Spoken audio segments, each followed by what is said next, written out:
We're reviewing Final Fantasy!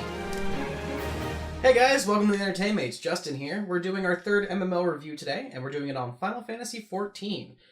Just to be clear, there are 4 different versions of Final Fantasy XIV, technically speaking. There is version 1.0, A Realm Reborn, Heaven's Ward, and Stormblood. We will be focusing on mostly A Realm Reborn content. Please be aware at the time of filming, we are using Stormblood patch, I believe, 4.2. So you'll see some stuff in there that isn't actually part of the original Realm Reborn content. So, just to clarify, there'll be 4 categories that will all average out to a score. They'll be posted at the end of the video. I'll talk about them then. But hey, sit back, relax, and enjoy! Final Fantasy XIV was originally released in 2010. This version was plagued with serious issues, causing Square Enix to shut down its servers in 2013 and work a new rendition from the ground up.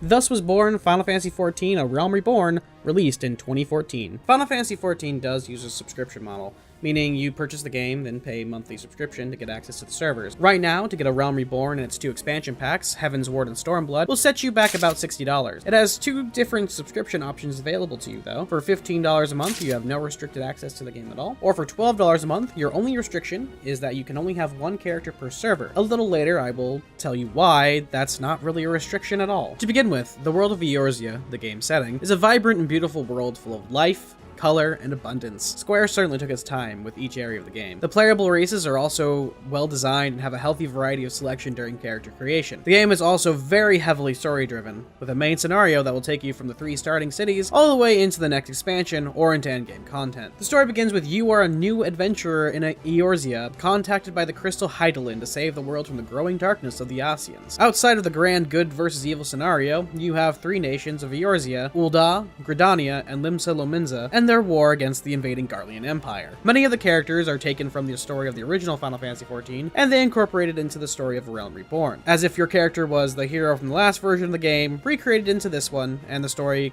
continuing on from the end of the last. I don't want to spoil much of the story for those who want to enjoy the game for themselves, but A Realm Reborn has a fun and grand story that's enjoyable, if not a little convoluted or complicated, like most Final Fantasies. So let's talk about gameplay. At first glance, Final Fantasy XIV looks and plays a lot like other MMOs, like World of Warcraft for example, but it expands upon the main system a bit to make it more unique. One thing is the alerts for where attacks will land.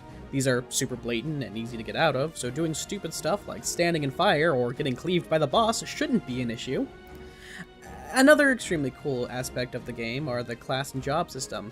When you create a character, you pick its general class, then begin the game. At level 10, a new option opens up where you can take a quest to unlock every other class in the game. By that I mean you have to go to the different guilds and it's a different quest for each class. One character can be every class just by completing the quest and equipping the weapon of that class. That being said, each class has its own level, so you wouldn't go from, let's say, a level 25 gladiator to a level 5 thief. But this is true for all classes, jobs, and professions. Speaking of jobs, think of them like advanced classes. They require one certain class to be at level 30 and a subclass to be at level 15 to unlock. For example, a level 30 gladiator with a level 15 conjurer has fulfilled the requirements to become a paladin. From then on, leveling as a job also levels the main class, as in a level 50 monk would also be a level 50 pugilist. It's reminiscent of the advanced jobs from previous Final Fantasies, as in like a conjurer becomes a white mage, an archer becomes a bard, a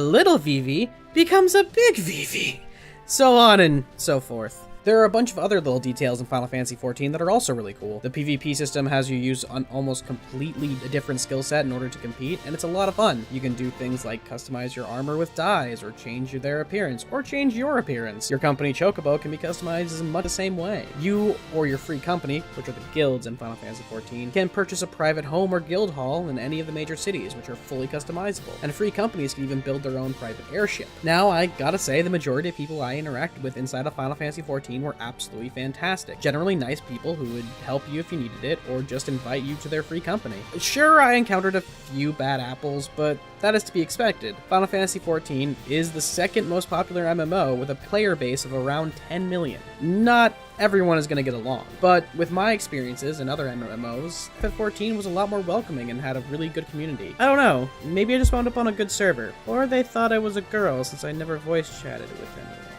Oh dear. So the scores are on the screen now.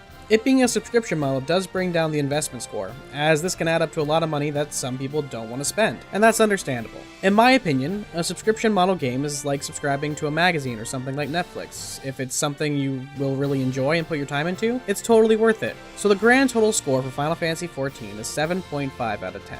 If it has this quality and was a buy-to-play model, I have no doubt that this score would be a lot higher. Since this review focused mainly on A Realm Reborn, maybe I'll come back and do separate reviews for Heaven's Ward and Stormblood in the future. I think it's also worth mentioning that Final Fantasy XIV is not Square's first foray into MMOs. They also have the long-running Final Fantasy XI, which is still online today. Finally, would I recommend Final Fantasy XIV? Hell yeah, give it a shot. The free trial lets you play up to level 35, and I think you'll find the game not only tons of fun, but has a lot to offer. So that was the review, everyone. I hope you all enjoyed it. I really had fun playing Final Fantasy XIV. I always have fun playing Final Fantasy XIV, regardless of what the score was. I personally recommend. That being said, our Moogle friend here has the bag of dice for us. Thank you. And we're going to find out what we're playing next.